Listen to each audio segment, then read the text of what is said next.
Coming up on this episode of Crime Family. She recalls OJ's defense attorney, Johnny Cochran, leaning over and saying to her and her family, "Gotcha," which is wild. Oh my God. That's crazy. And you'd think he would have some type of sympathy. Like, if he wasn't the killer, you'd think he'd have some type of sympathy to the families who just lost Nicole and Ron. But he never really showed that type of sympathy for them. So it's just really sad. I mean, at least he was. It's just wild to me that he can be found not guilty in a criminal trial, but then in the civil trial, it's so clear. If he did do it, I don't think he did it alone. His evidence is all over the crime scene, and the other person's is nowhere to be found. Yeah, and like, what was he dumping secretly at the airport in the garbage? Like, why did he need to do that? You could have DNA and still get away with murder. Wow. Yeah, so it's crazy. Really crazy.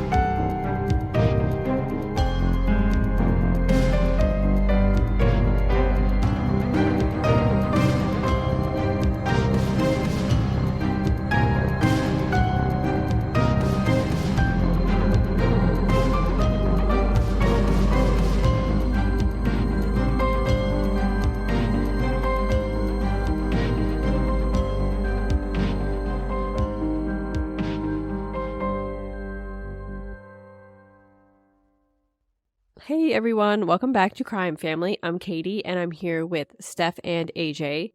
And we are now on to part 4 of our OJ case. And so if you're just tuning in, make sure you go back and listen to the first 3 episodes because they will provide you with the background, some of the evidence and details of OJ's trial for the murder of Nicole and Ron. And now we're going to get into the verdict and kind of just some of the aftermath of the O.J. Simpson trial. All right. So here we are after a few hours talking about this case. It all comes down to the verdict. And obviously, if you're familiar with this case or, familiar with O.J. himself, you probably know what the verdict is. So we're going to just briefly talk about that verdict and then kind of go into the aftermath of it. The 11-month trial finally came to a close in early October of 1995 after, 11 months of testimony and witnesses and evidence, and it was just a crazy time. And it had been, almost a year and a half since the murders at this time. And after the jury left to deliberate, they actually end up reaching their verdict after less than 4 hours of deliberation. So just think all that, year and a half of effort putting this trial together and doing the trial, and then have it all come down to a less than 4 hour decision. And so, everyone comes back to the courtroom the next day, and the verdict is read live on television, just like everything else in this case. And OJ was found not guilty of the murders of Nicole Brown and Ron Goldman. And so he's been officially acquitted of both murders. I'll play like a clip from the reading of that verdict now. All right, Mr. Simpson, would you please stand and face the jury? Mrs. Robertson. Superior Court of California, County of Los Angeles, in the matter of the people of the state of California versus Orenthal James Simpson, case number BA097211. We, the jury, in the above entitled action, find the defendant Orenthal James Simpson not guilty of the crime of murder in violation of Penal Code Section 187A, a felony upon Nicole Brown Simpson, a human being, as charged in count 1 of the information.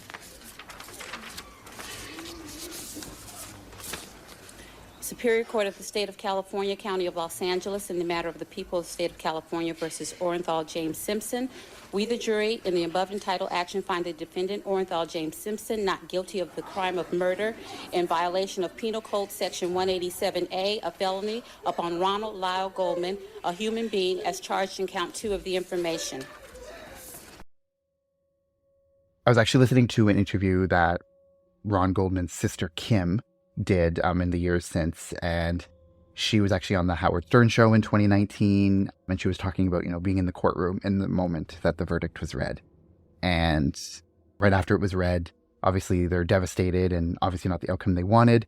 she recalls OJ's defense attorney, Johnny Cochran, leaning over and saying to her and her family, "Gotcha," which is wild to say that to people who just found out this verdict that obviously they didn't want, and the death of her brother was still very much, fresh, a year and a half, and having to go through this trial and watch it all play out was crazy. So for like that callousness that he would show and that cruelty is pretty wild that he would say that. And after the verdict, you can really see the divisiveness in this case. So by and large, a lot of white people thought that OJ was guilty, and a lot of people in the Black community thought that he was innocent. And, suddenly OJ relied on the Black community to exonerate and support him, which was a total 180 from before the murders, when OJ kind of transcended race and was widely accepted by white America. So remember early on I talked about how we're going to see that shift, and that's kind of what I was talking about, like how before it was like, the white Hollywood elite loved him, and now it was like they had turned against him, and the Black community that he never really embraced himself was now the one embracing him during the trial, and certainly after the trial as well. And so after, the verdicts, OJ's a free man and, was free to go, but things caught up to him again. And in 1997, he was actually in court again because the Goldman family had filed a civil suit for wrongful death, and obviously in the deaths of Ron Goldman and Nicole Brown. And so he was now on trial again in this civil case, which, wasn't a criminal trial, so he wouldn't be going to jail or anything like that. It would be mostly like if he did lose that civil trial, he would be given like a monetary penalty where he would have to pay out a certain amount of money to the families. So this kind of garnered a lot of attention as well. And, some evidence that didn't come up in the criminal trial came out in this one. So like when I was talking before about the pair of Bruno Malley's shoes that he denied ever wearing, the picture that had come out since the criminal trial of him wearing those shoes, which was a size 12 and the same type of shoe with the boot print that was found at the crime scene. So they kind of showed that photo during the civil case, and, OJ seeing his reaction to him seeing this photo of him wearing the boots is quite interesting, because he probably didn't know that that photo existed, and certainly wasn't what he wanted to have be revealed during the civil trial. So too bad that that wasn't something that came out in the original trial, like this photo, but it's pretty damning evidence for sure, I would say. And then in the end, so after the civil trial, OJ was actually found liable for the deaths of Nicole and Ron, and he was ordered to pay $33.5 million to the victims' families. So to this day, it's, 26 years later, only a small fraction of that has actually been paid to the families. And shortly after this verdict, OJ relocated from California to Florida, because Florida is actually one of the few states where personal assets can't be used towards payments of judgments such as this one. So kind of, sly of him to go to Florida where he knows that they're not going to be able to take any of his personal assets to pay these debts. So it's just really sad. I mean, at least he was. It's just wild to me that he can be found not guilty in a criminal trial, but then in the civil trial, it's so clear and can be found guilty. So he was deemed guilty civilly in this case for their deaths, just not criminal. Yeah, I find it crazy that he was not found guilty criminally, but then, yeah, civilly, like you said.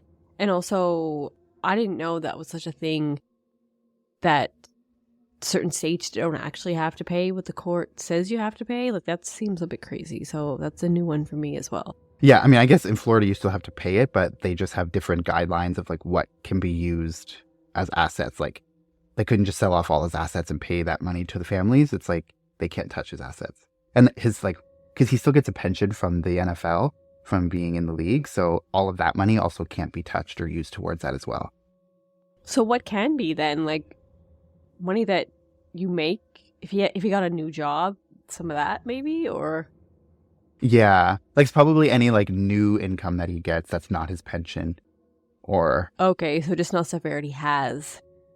Yeah, so basically he would have an incentive now to not do anything and not work for the rest of his life, because he knows that if he does, it's probably gonna have to, that money's gonna go to the families. Oh my god, that's crazy. And you'd think he would have some type of sympathy, like if he wasn't the killer, you'd think he'd have some type of sympathy to the families who just lost Nicole and Ron, but he never really showed that type of sympathy for them. Just kind of showed anger towards them, which is an odd reaction to have. Yeah, and apparently at Nicole's funeral, he did kind of like kiss the coffin and say, "I'm sorry, Nick." That was reported, I think, by Kris Jenner, maybe, since, she was one of Nicole's best friends. So, but anyway. Yeah, we didn't make mention of the Kardashians at all in this episode, but Yeah, we almost went through the whole 4 episodes without mentioning one of them, so my bad. But anyway. yeah, just because, I mean, if those you probably know, but their father, Robert Kardashian, was one of OJ's lawyers, defense lawyers, so. And I did mention him in one of the earlier parts too. Oh, yeah, that's true. Okay. Okay, so yeah, I guess if you believe that OJ is innocent, because there are some people out there that believe that he is, then you kind of have to think about, well, then who actually did do it? And in the documentary called Is OJ Innocent, which we mentioned a couple times already, which is on Discovery Plus, it features former police sergeant Derek Levasseur and forensic psychologist Chris Mahondy, and they investigate private investigator Bill Deer's theory that maybe OJ's son, Jason, actually committed the murders. And apparently there was about 50 other persons of interest that were ruled out in this case. So a lot of people think that maybe the police had tunnel vision, they went straight to OJ, but they did consider at least 50 other people that maybe they didn't do a deep dive into, but they kind of considered them, found out they had an alibi, and then moved on. So it wasn't just OJ in the spotlight the entire time, even though he was the main one, obviously. And because Jason lawyered up very early, he refused to talk, and he had an apparent alibi, police actually never questioned him at all in this case. Like Katie said, like, this documentary is kind of private detective Bill Deer's take on the whole O.J. Simpson case. And it kind of takes a deep dive back in time in the detectives that are looking into this case almost 30 years later. And they want to get to the bottom of, is O.J. innocent? They look at all the evidence and all the missed opportunities that may have been ignored by investigators. So this was the first documentary that I actually watched before I watched any of the other ones that we have mentioned. I should have watched the other ones first before I watched this one, but this one just caught my eye, so I might be a little bit, shouldn't say a little bit naive or anything, but I should have watched the other ones first, because this one kind of takes a whole different spin on who they might think actually did it. I do find though, yeah, like the first one you watch, if it's a really well done one or you enjoy it, like you kind of like have more of a, not a bias, but like you're every other one kind of is like either going to prove what you feel about the first one or not. You know what I mean? Like if you come out of the first one thinking he's innocent or guilty, every other one has to kind of convince you otherwise. It corrupts your judgment. Yeah. Yes. That's a good way to say it. Yeah, and I think it kind of did, because this documentary kind of like goes into like their theories on who else could have done it and kind of wanting to make OJ innocent. So the detectives talked to a lot of people who were present at the time during the murders, and they also asked like questions that the detectives at the time never asked. So when I was watching this documentary, I was like so interested in like how Bill Deer was. He was very adamant that OJ was innocent. No, I kind of felt the same way when I was watching it too. It was like he was very much tunnel vision, that he thought that Jason had done this, and the other evidence that people were kind of presenting were things that went against what he thought. He was, he just kind of thought, well, that's bullshit, I don't believe that. So it kind of felt like, because he had looked into this for so long, that he didn't want to be proven wrong. So yeah, it kind of like he was kind of stretching some things to kind of make it look like something that it wasn't. One of the main evidence that they were looking at was the timeline of Jason's whereabouts during the time of the murders. And this is something they focused on like throughout the whole entire documentary, about where he was in the timeline. So according to Jason, he was at the bar, or at the restaurant that he was working at. I guess that night his dad and them were supposed to show up. He took this shift because he could show them his skills, and he was supposed to show up, but they never did show up. And so according to him, he leaves and drops off his girlfriend. He kisses her goodbye, and then he goes home. So what the detectives were focusing on is like how long it took him from to leave work, drop off his girlfriend, and then go to his house. It was like around midnight, I believe.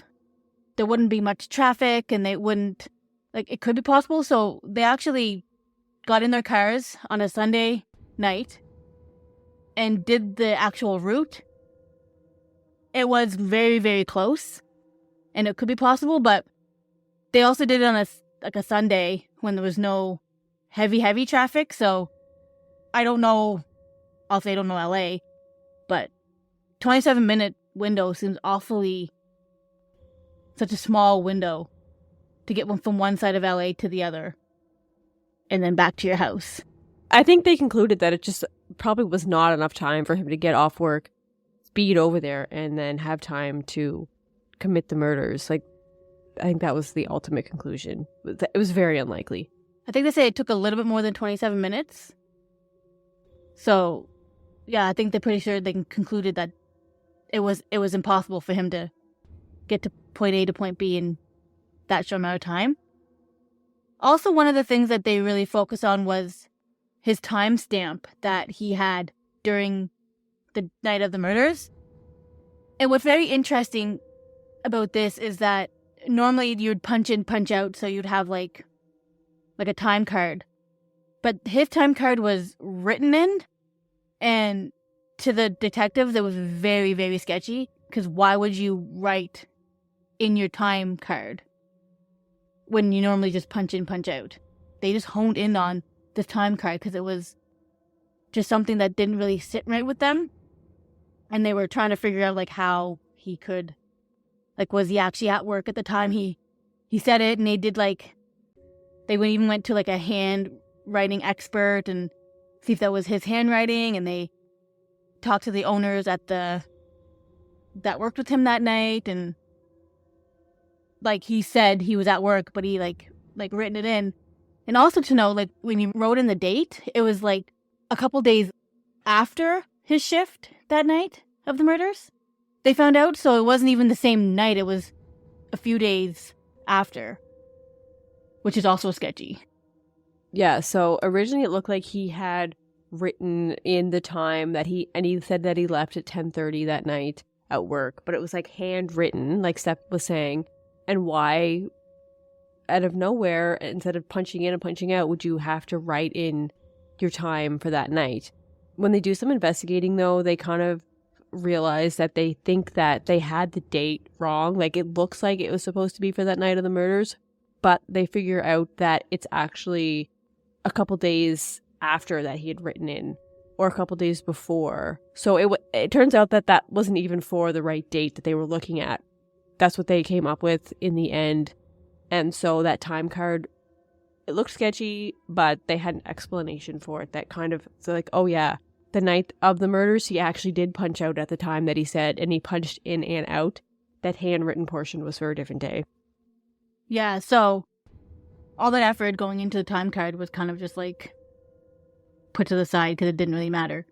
But still, Bill Deere is still adamant that Jason had some part or whole part in the murders. He also mentions that there was a storage locker that Jason had that nobody looked into. He had a bunch of stuff in the storage locker. When Bill went to the storage locker, he got permission to search it. He found a knife in the storage locker. And he says that this could be the murder weapon. I mean, who knows? It might have been. But the fact that nobody searched the storage locker, it kind of makes sense because nobody actually questioned Jason. He wasn't looked at as a suspect, so there'd be no sense of anybody searching his storage locker. But Bill Deere is so adamant that Jason was part of this whole murder thing that he actually found what he thinks was the murder weapon. He sent it to forensic to get a look at it, and they found out that there was some blood on it, but they couldn't be for sure whose blood it was because it was a very tiny bit of blood. But after, it was like 30 years after, like who knows how long that knife's been in the storage locker.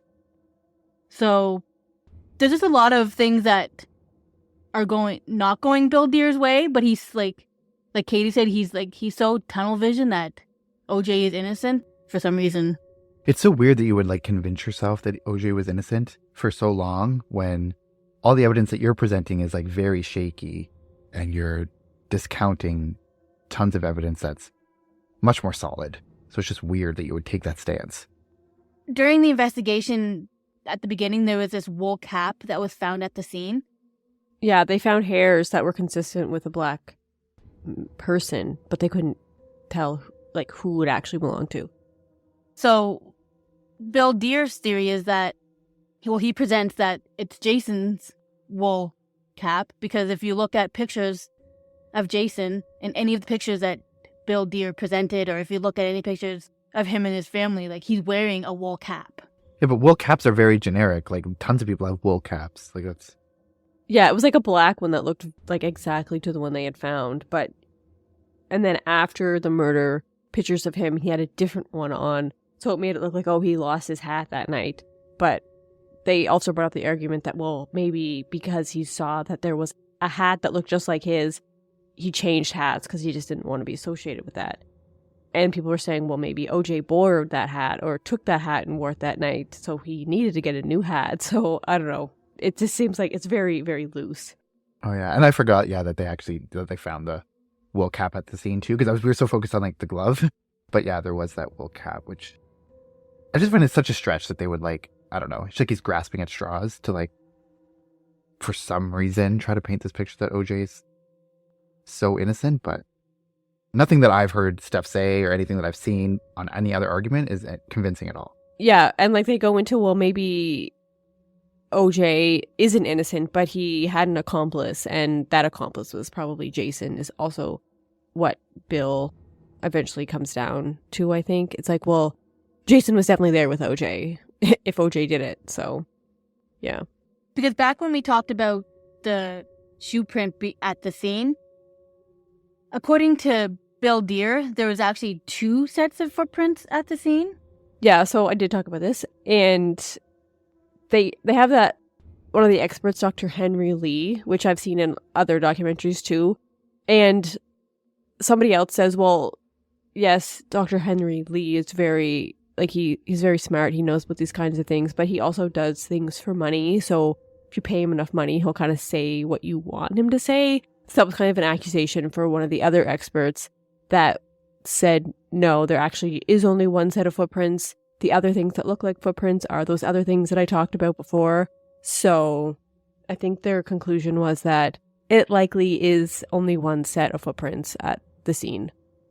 So there's another theory of Bill's that just went out the window. So it's looking more and more like there's only 1 person at the scene.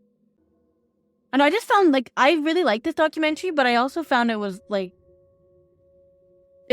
maybe too tunnel vision.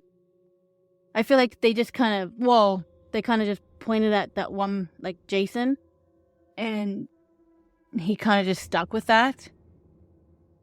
I try to be very, like, it's so easy for a documentary to, like, be sensationalized, or, like, all they have to do is put a narration and, like, some creepy music over it, and it can really be convincing.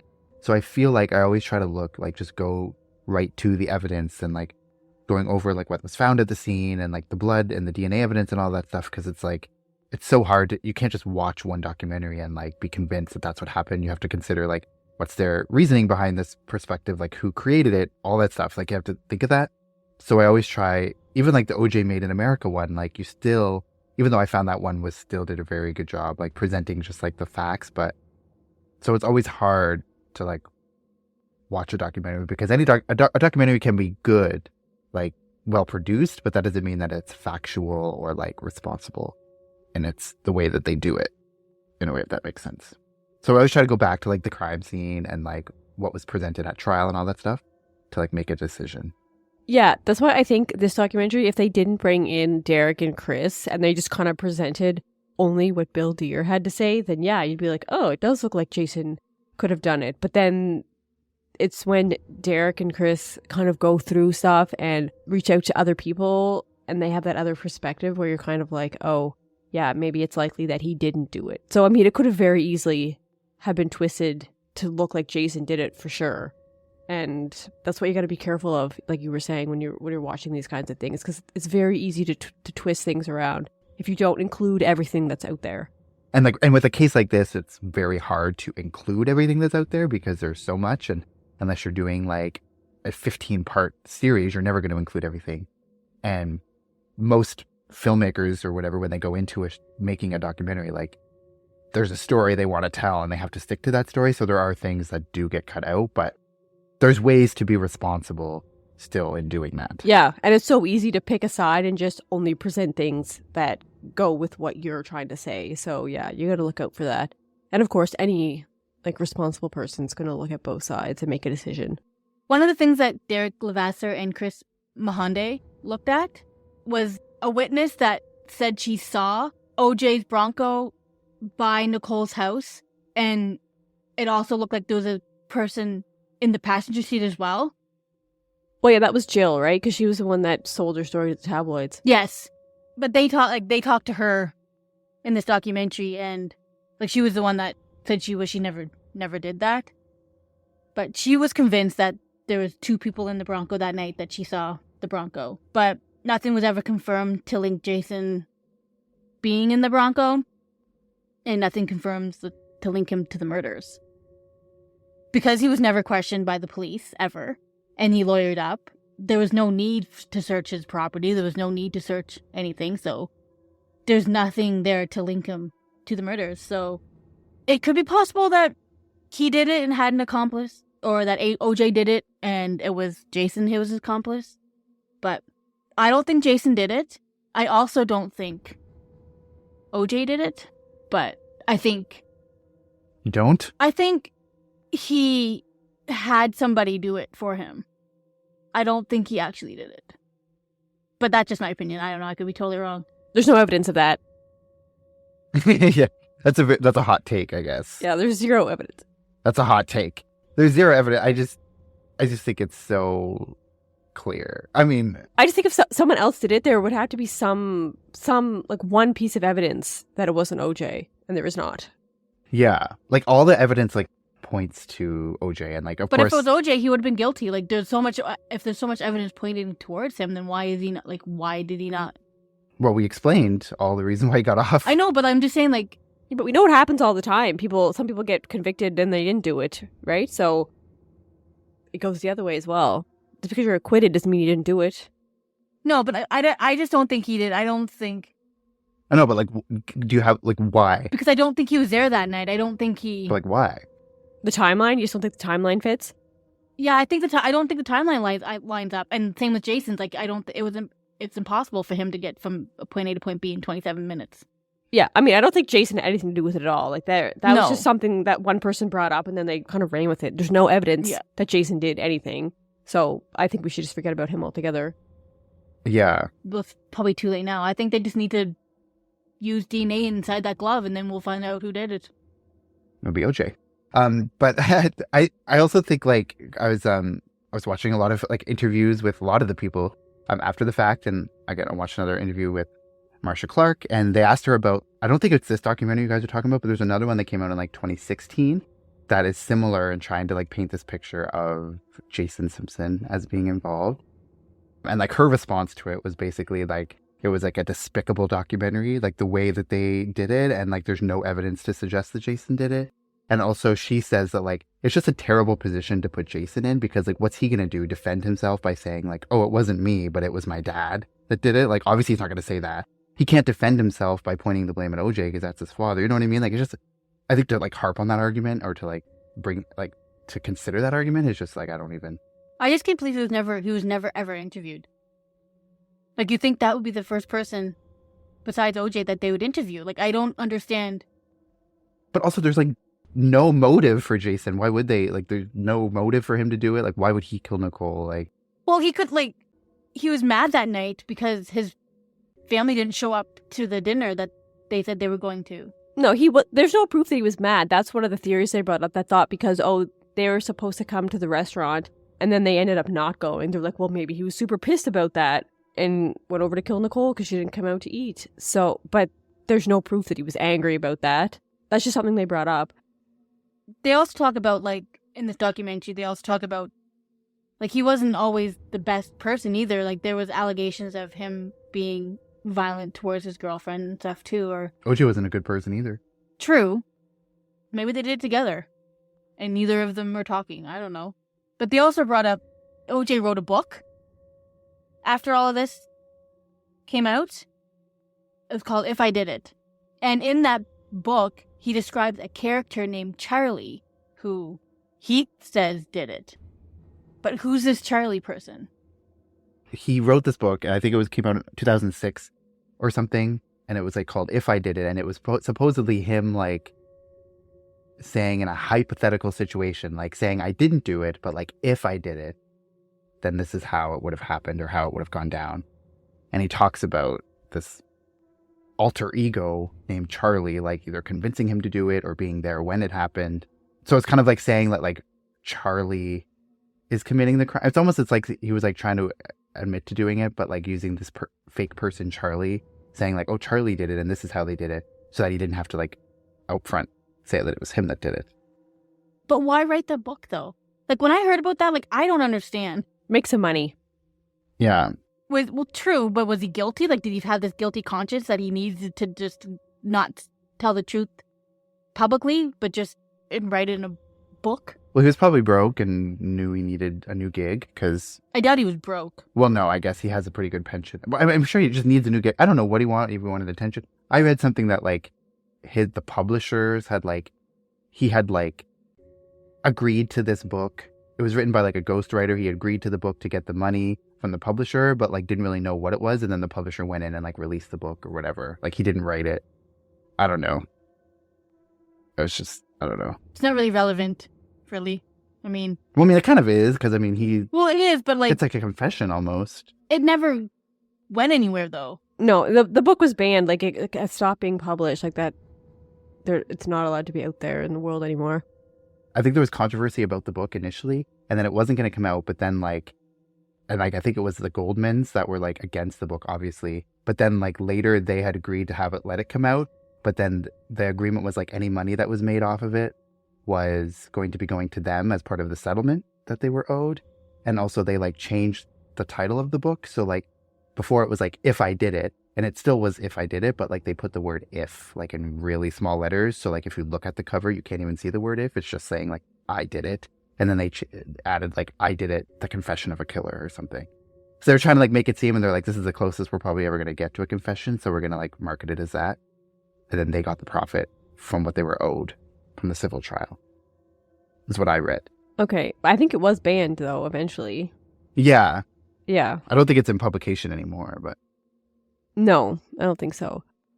But also there's reports of, like, OJ saying to someone, I forget who it was, he said, I couldn't have done this alone. So, like, why say that? Well, I have no doubt if he did it, he didn't do it alone. It's very hard to kill two people at once. Not really. I mean, he's a huge man and she's... True. And I'm not saying he did it, but I'm just saying. But the thought is that they weren't both together at the same time. It's not like he went up and attacked two people at once. It was Nicole was by herself. He killed her, and then Ron just happened to come and stumble upon the scene. And so Nicole was already dead, and then he just had to overtake Ron. So it wasn't like attacking two alive people. It was one after the other. So it would have been easier, you know what I mean?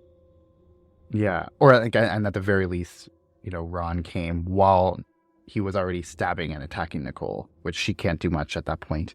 Yeah. So it wasn't like it was 2 against 1. It was really 1 against 1 each time. And also this is like OJ. So like there was no evidence of breaking and entering. So like Nicole knew him. So like if she saw him, it'd be very easy for him to like walk up to her and she's, you know what I mean? Like all he has to do is walk up to her and like stab her once and then she's down, right? Like it's not that hard. It's not like she would see like an intruder and like run the other way. You know what I mean? Even though she should have ran from OJ, or maybe she would have. But she was also scared of him too, though, right? Yeah, exactly. Back when they were married. Yeah, but it's very different than like seeing an intruder and then running away. Yeah, see, I don't know though, because I guess going back to the timeline, it just doesn't add up. It doesn't make any sense. But then you talk about the duffel bag that he took out and put stuff in the trash, like. That's kind of iffy. He wouldn't let anybody touch it, but I don't know. I just don't think he did it. I don't think the timeline doesn't fit, and I don't. But I think the timeline, like he went to McDonald's, got back to McDonald's at 9:36, and comes out of his house at 11:15. That's like an hour and a half, and the houses weren't that far apart from each other. So, and no one knows where he was in that hour and a half. I'm just surprised there was no like surveillance cameras. It's a very uppity neighborhood. You'd think that someone would see something. Yeah, but the limo driver didn't see him till 11 or 10:55. So that's even more time. Yeah. Well, the limo driver saw him at 10:55, and Cato saw him at 9:36, like when they came back from McDonald's. And the limo driver said he knocked on the door and like a couple times. Yeah, there's nobody there. He was like buzzing. He couldn't get in because the gate was closed. He was like buzzing and waited. There was no lights on. And then finally he sees like OJ appear going into his house. Well, he couldn't confirm it was OJ, technically, but just sus. But who would have been then? It would have been... No, but somebody walked into OJ's house and turned all the lights on, and then OJ comes out. So Yeah. who else? Would it be Cato? No, though. Because he lived on the property. Well, He wouldn't hear the... No, but he lived in like a back bungalow thing. he probably wouldn't have had a key to the house either. Yeah, I don't think he would. True. So he saw OJ coming into the house? Yeah. Yeah. The house was all dark, and then that limo driver had his headlights like flash towards the entrance to OJ's house because he was waiting for him. And then all of a sudden he just sees like this figure walk into the entrance of OJ's house, and that's when OJ's lights turn on in the house, and that's when OJ goes over the buzzer and say, "Oh, I slept in. I'll be ready soon." So, like, what the hell? Look, obviously that person's OJ. Like, who else is it? It's not an intruder breaking in. Somebody's coming in and into the house. Yeah, nobody ever came forward to be like, "Oh, that was me that walked into OJ's house." Like, I think Cato would have been like, "Oh, that was me," right? But nobody ever said, "Oh, I went and woke OJ up." Yeah, exactly. Nobody ever said that, and so nobody else was there. Yeah, like you'd think the minute that the limo driver said, "Oh, I saw somebody go into the house," Cato would have been like, "That was me," if it was. Yeah, I don't think anyone's gonna hold that back. So Yeah, and no one ever did, so it had to have been OJ coming from some direction around the house, around the time that Cato says he heard the thumps on the wall, which were where. yeah, he jumped over the fence, right? Yeah, Bumped into the bungalow and then went into his driveway. yeah. That doesn't mean Because Cato says he heard. Well, Cato says he heard the bumps. Well, I mean, but that's way more of a compelling argument than anything to do with Jason or any other argument. Well, maybe he was out for a jog. Forgot his keys. No, but he walked into his own house with his keys. So why does he come around the back then? Why wouldn't he just go to the front gate? Why does he have to jump over his own fence? Like, why did he come in? He probably maybe saw the limo driver parked there, didn't want to go in the front because that's more obvious of like the limo driver's going to see me coming in. Like, you know what I mean? But did the limo driver see his Bronco? He didn't see his Bronco Well, when he pulled up to the house. And there was no other cars there, according to the limo driver. There was no other cars on the street where he parked. I know. So that says OJ wasn't there when the limo driver got there. If his Bronco's not there. I don't know. I just don't think. But maybe he did. I mean, it's a huge estate, so it's not like the limo driver at one gate is necessarily going to see if the car is parked at another gate somewhere or near another gate. Like, it's a huge property. You're not necessarily going to see that. Right, because the Bronco was on his property when the police went to go check on OJ that same night or early the next morning, right? So it was there somewhere eventually.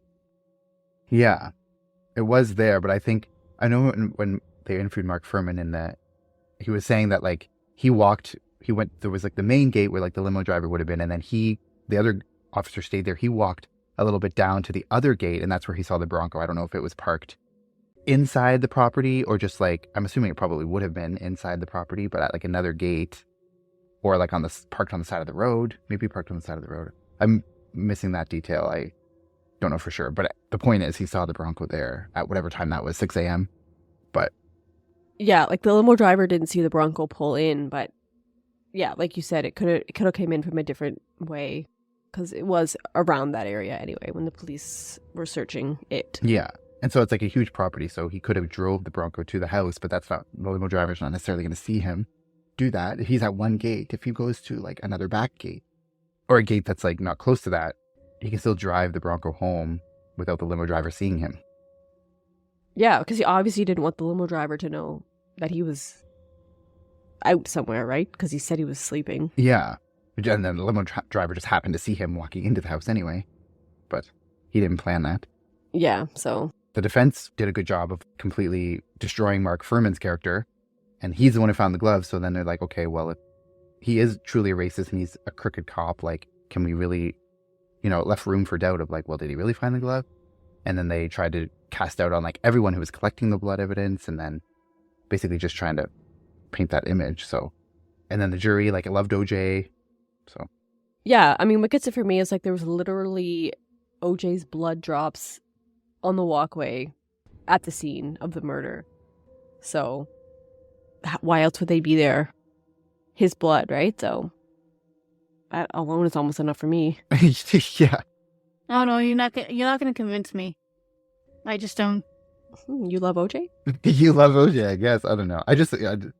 No, I don't really know the person. Well, I mean, I'm but- just obviously, but I'm just fascinated because you're the only person I've ever heard who said that he didn't. The only person ever. There are some other people. Well, I mean, like, yeah, but I mean, like, I've never heard anyone. I'm not saying he's completely innocent though. I'm not saying like he didn't do it and that's that and that. But I don't think he.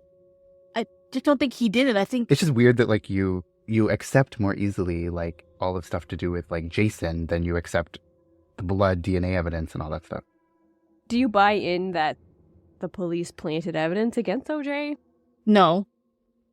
Oh, okay. How do you explain the evidence then? Well, like I mean, the sock, yes, because is like I believe they planted that because that's proven that it wasn't in the photograph.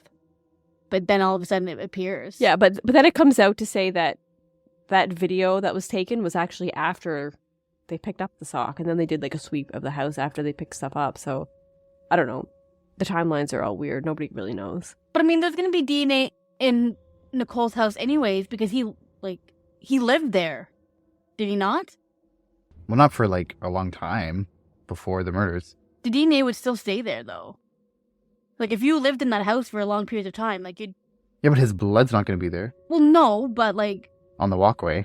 Yeah, why would you have fresh blood everywhere? Because you lived there 4 years ago. Like, Well, I mean, I was just like going back to what you said. Like you said, so you didn't believe the evidence was planted. So if you don't believe the evidence was planted by the LAPD, then you have to believe that the evidence is there legitimately, which means it points to OJ. You know what I mean? I didn't say I didn't believe it was all planted. I said I believed some of it was planted. Some of it wasn't. Well, no, Katie said, do you believe it was the evidence was planted? And you said no. Like the blood in the Bronco or on the Bronco, do you think that was planted? Do you think the glove was planted? Well, the blood in the Bronco to me is like, okay, whatever. Like that's his car. He could have cut his finger like 100 times in that car because he had it. Fresh blood? I don't know.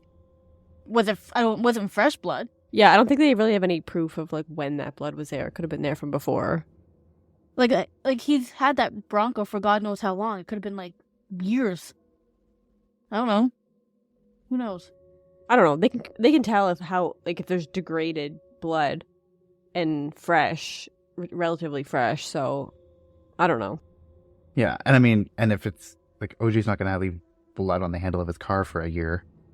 Like if it was from a year ago, it's not going to be there now. Yeah, I mean he probably gets his cars washed. Well, if he cut his finger and not noticed it, and then like it bled randomly. No, but Mark Furman said he noticed it like on the handle the night he went there. It had to be noticeable enough to notice it from just walking up to it. I guess, but It's not like they they swabbed it everywhere and found it like underneath the handle, like, you know, it was like on the handle very noticeably. Yeah, and like what was he dumping secretly at the airport in the garbage? Like, why did he need to do that? Explain that. And he also wouldn't let anyone touch the bag.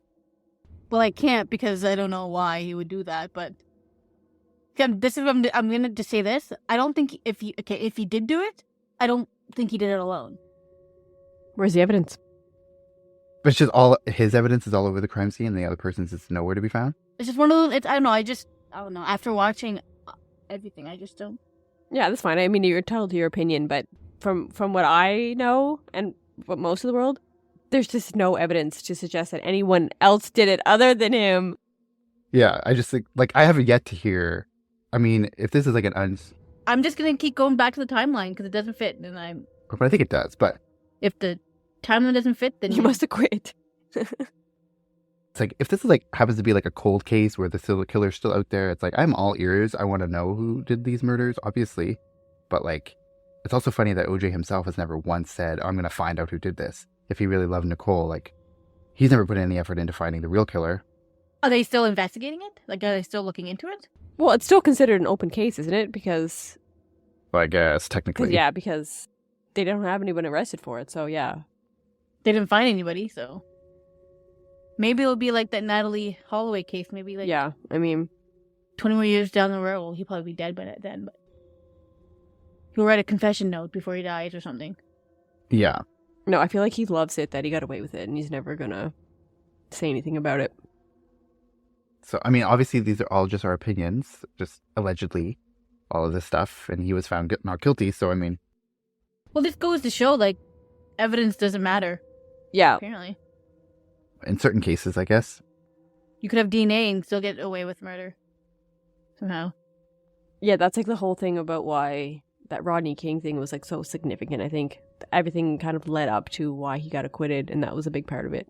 Yeah. And that's why I wanted to like mention that, because it's like puts into context of like how you can have all this evidence and still get off. He did end up going to jail, just not for this. Yeah, so I do have a little bit about that. So after he was acquitted in 1995 of the murders, he was actually arrested for armed robbery and kidnapping in Las Vegas. So in September of 2007, he actually attacked two men in a Las Vegas hotel room to try and get back some sports memorabilia that he claimed was stolen from his home in 1995. So this exactly 13 years after he was acquitted for the murders, he was found guilty of this crime, and he was sentenced to 33 years in prison with a 9-year minimum. And 9 years later, he was actually granted parole in July of 2017. And so he was released a few months after that in October of 2017. So yeah, he's out of jail. I didn't realize it was 30, like he was sentenced for 33 years. But only served 9. Mm-hmm. Yeah. I know he went to jail, I just couldn't remember what it was for, but I didn't realize it was, like, could have been 33 years. Yeah. And he only served 9 of those years. And it's just crazy, too, that you said exactly 13 years after he was acquitted. Like, he was acquitted for the murders on October 3rd of 95, and then he got sentenced for these crimes in Las Vegas on October 3rd, 2008, which is crazy. Yeah, it's crazy that it was exactly 13 years. Yeah. And then, yeah, he got off after 9 years, went on parole, and now he's living the high life, I guess. I don't know. I don't know what he's doing now. He has a Twitter account and goes off about stuff. I don't know. He did like this weird show called The Juice or something. I forget, they showed clips of it in this one documentary I was watching, and it was just like super tacky and trashy, and he would like do pranks or something to people, and then he'd go up to them and be like, "Oh, do you recognize me? Do you know who I am? I'm OJ." It was really weird. It was like his attempt to like get money again or something. I don't know. Yeah. I mean, any money he gets is probably going to go to the victims, which I hope it does, but I don't know really what he's doing. I obviously don't follow him on any social media and never will. But yeah, these are just my opinions, obviously. Steph probably follows him. No, sure. Your biggest fan over here, I guess. Yeah. You should buy his memorabilia. I don't know. No, I do not follow him. No, just kidding. Yeah, I have his picture above my bed. I do not. Gross. Yeah, I don't know what he's doing either. I have no idea. Don't care. Yeah. He's living his life or whatever. But anyway, so it's just crazy that he got acquitted of these 2 murders. And I just feel so bad that, you know, the families like of Nicole and Ron never really got their justice. I mean, I guess they did with the civil trial. He was found responsible in the civil suit for their deaths based on all the evidence when there's no jury. Or maybe it was a jury there. But that's basically saying that he did it, right? Yeah. So he was found guilty in a court of doing it, just not in the one that actually mattered. I mean, I guess the other one mattered too, but that was the one that was really going to get him in jail for ever. So, yeah. Yeah, so it's crazy. Really crazy. Just to note that he was released in October 1st, 2017, and he was granted early release from his parole in December of 2021. So he basically can go anywhere he wants. Well, he's like 70 now, isn't he? He's in his 70s. So, He's 76. yeah, geez. So he probably can't get into as much trouble now as he did before. Yeah. And I wonder if he talks to his good old buddy Donald Trump, who he was friends with all those years ago. Ugh. Who knows? Just like, that's like the crowd of people he hangs around, just for context. Like, obviously, I mean, that was obviously before Trump was president and all that, but still. Criminals attract criminals, I guess. Yeah. Alleged criminals. Although, no, he's still a criminal because he still did that stuff in Las Vegas. Yeah. So I just like Cato. Like he never really like. I mean, did he get much fame from being on trial with the O.J. Simpson case? I mean, I know he was on he was on Celebrity Big Brother. Yeah, Celebrity Big Brother. Oh my God, really? Yeah, a couple years ago. And that's why he's famous, because of the trial? Yeah. I mean, he never really did anything after. He's just like infamous. Like he, you know, people of that generation or who were alive at the time of the trial know him from that, but Right, yeah. he's never really done anything significant since then, I wouldn't say. No, Unless you count Celebrity Big Brother significant, but but he didn't do very well in there, did he? I don't. no. He flopped. Yeah, so that's a whole other thing. Yeah, so I actually just have a couple of these questions that I wanted to ask at the end because I just like interesting to get your guys' opinion. So one of the questions that I have is like, do you guys think that the case was doomed from the minute it began? Like, in other words, do you think that there's anything that the prosecution could have done to win the case? Or was the jury always going to find OJ not guilty? Like, do you think that they lost it because of what happened in the trial? Or do you think that even if the trial went perfectly smoothly, they would have lost? Well, I think there was a chance that maybe he could have been found guilty, but what gets it for me is that, like I mentioned before, that member of the Black Panthers that was in there that was kind of like all gung-ho about, you know, black rights and stuff. So I think it would have been very hard to sway him because he wasn't going to back down. Yeah, I think there was some things that, well, I mean, a lot of things that didn't help the prosecution's case, but yeah, I don't think the jury was going to back down. I think they were committed to their verdict, and maybe going to his house for a field day, maybe that sealed the deal. I mean, it's kind of a stupid field trip anyways, because what's the point? But Yeah, I find that very strange. if you're going to do a field trip, go to like the crime scene or like a place where something happened, not somebody's house that he lived in for no reason. I mean, I guess you can see where they found the glove on OJ's property, but that's it. Or any of that evidence from OJ's house, but it was staged anyway, so it doesn't really matter. Like, it was just... yeah. It was just crazy, that part. I don't know. But I also think, too, that, like, no matter what they did, like, I think the jury had it in their minds that they loved OJ or they wanted, you know, revenge for the Rodney King verdict or, you know, they just... So I really don't think it mattered what the prosecution did, unfortunately. Even though I think that they did a lot right, I just think, and, you know, mix that with OJ's really good defense team. I mean, even if you don't think... Obviously, I think they're liars and twisted the truth and whatever, but obviously they're really talented lawyers but I can't tell if it's like for a trial, like if someone's found not guilty, it's either like the prosecution really fucked up, the defense did really well, or the jury was like biased, or a combination. I don't think I could ever be a defense lawyer, ever. I think that's just too much stress. And like, I wonder, I know you said F. Lee Bailey, who wrote the book that Katie mentioned, like he really does think that OJ was innocent. And I'm just curious to see like what the other people on his defense team thought. Like, I'm pretty sure it came out that Robert Kardashian didn't believe that he was innocent towards the end. Like, he just didn't.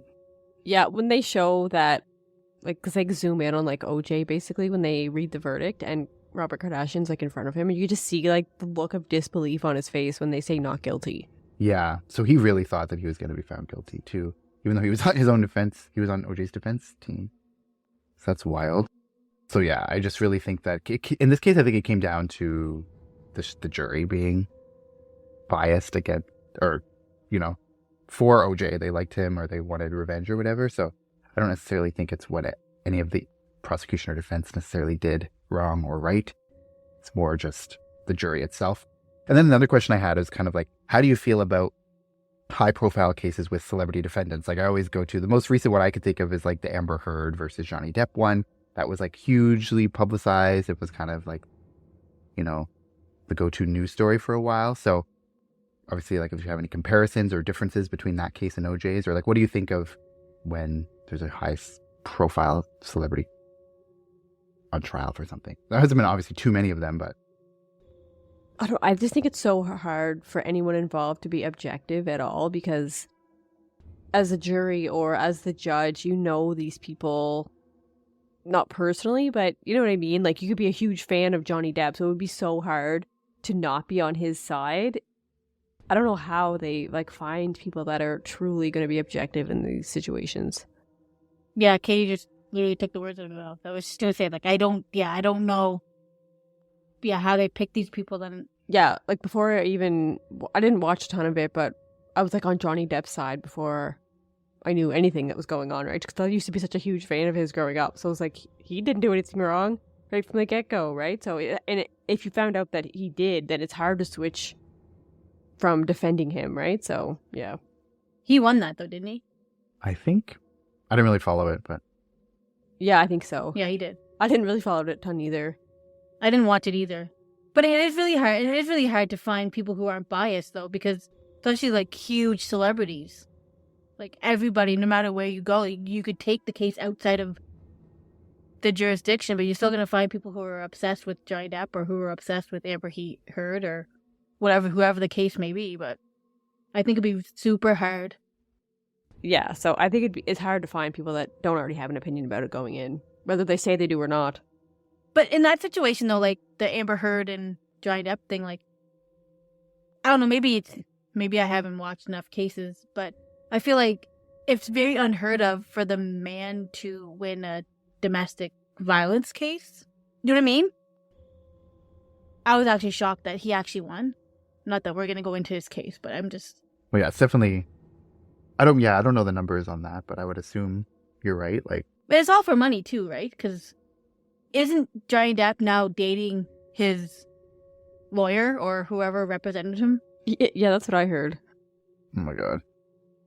I mean, he's a whole other thing. I don't think he was innocent in the whole thing either, but... Well, I'm not saying he was totally innocent either. Like, I'm sure he had his moments, but she's also a hot mess too, so... Yeah. It's also very different because it wasn't like one of them killed the other one, right? It was just them fighting with each other and who deserved what and who did what, so... The main source of, like, all the controversy and stuff was, like, when they would take the stand. Like, Amber and Johnny both took the stand, I believe. And so, like, that was a lot of it. Whereas in this case, OJ didn't even take the stand at all. He never testified, which is also a whole other thing, but... Which is weird. You think he would, though.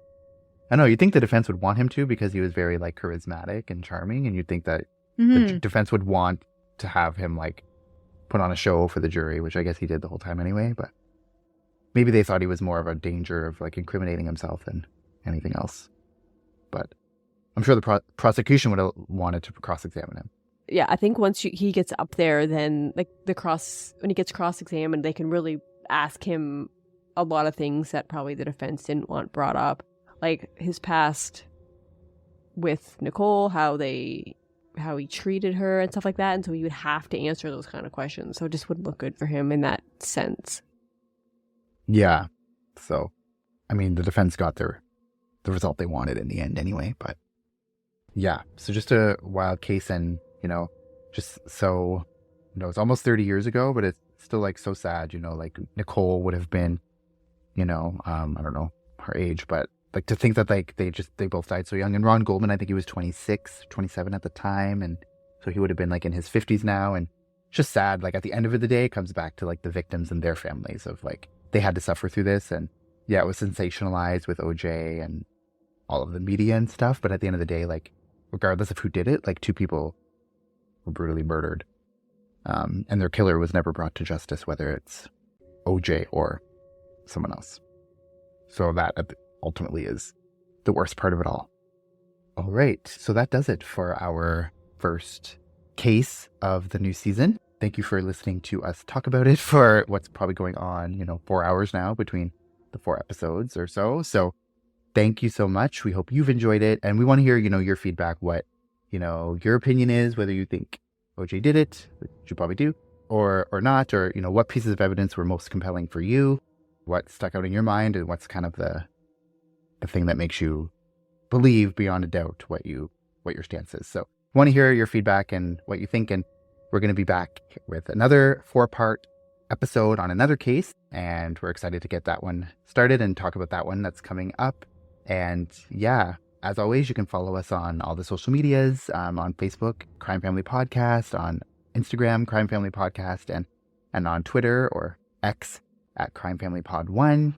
Check us out on Patreon. You can support the show with a small fee per month, and you'll get some extra episodes and some bonus content. We also have our merch store open on Redbubble. There's links. We're going to put links to all this in the show notes. We'll also put links to like videos and audio clips that we've talked about throughout these episodes as well. So you can feel free to kind of take a look at those, and they're definitely worth looking at, I would say, or listening to, depending if they're audio or video. But yeah, so definitely check us out, engage with us, send us messages, feedback, all that stuff. And our website is crimefamilypodcast.ca. So you can check that out as well. It's good to be back. Thank you for sticking with us for this 4-part series. We hope you maybe learned something or remembered something that you had forgot about this case, or maybe you think about it in a new way, or who knows. But at the very least, we hope, you enjoyed listening to our take on it, because we've enjoyed giving our take and hearing everyone's opinions, even though we didn't agree. All right. So yeah, that does it for this episode. So thanks so much, and we'll see you next time. Till then, take care. Bye. Bye. Bye.